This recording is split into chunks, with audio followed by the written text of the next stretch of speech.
mes recommandations, on va dire, pour éviter cette double facturation pour les touristes au Japon qui peut effectivement se mettre en place à l'avenir.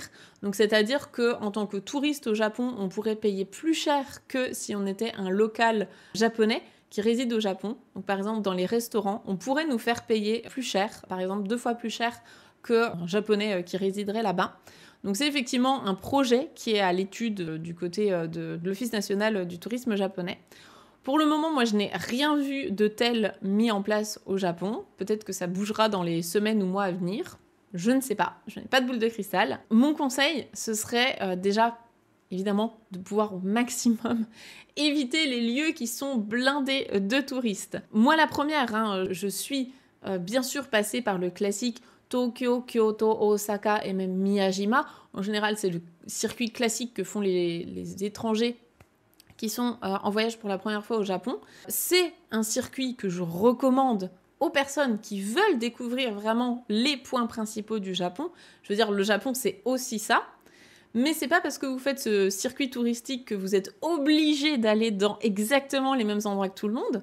Par exemple, vous pouvez faire Kyoto, mais aller dans des endroits beaucoup moins touristiques que le Kiyomizu-dera et le pavillon d'or. Il y a des milliers de trésors à voir partout dans le Japon et à Kyoto. Donc même en choisissant le classique circuit, vous pouvez le faire d'une autre manière.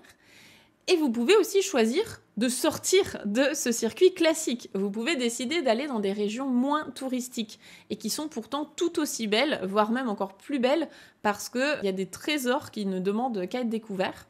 Et il y a très très peu de touristes qui y vont. Je pense notamment aux régions du nord, comme Hokkaido ou bien le Tohoku, où il y a vraiment très très peu de touristes qui y vont. Je pense également aux régions du nord-ouest, donc tout ce qui va être Tottori, Amano-Hashidate, tout ça. Tous ces coins-là où il y a très peu de touristes. Vous pouvez aller vers le sud aussi, du côté de Kyushu, tout ça. Il y a pas beaucoup de touristes en fait en dehors de cette ligne, vraiment la Golden Route que tous les touristes font et que moi-même bien sûr j'ai fait et je recommande aussi parce que mine de rien ça reste des points à voir au Japon. En évitant justement ces coins hyper touristiques, probablement que vous éviterez aussi justement tous les attrapes touristes, que ce soit les prix augmentés parce qu'il y a plein de touristes et du coup on veut rentabiliser sur le fait qu'il y ait des touristes. Vous aurez aussi accès à des choses un petit peu plus authentiques. Donc des petits boui-boui tenus par des locaux qui ne parlent absolument pas anglais, ça c'est hyper authentique comme expérience et je ne peux que vous encourager à vivre ça. Mais pour ça, il faut absolument parler le minimum syndical du japonais.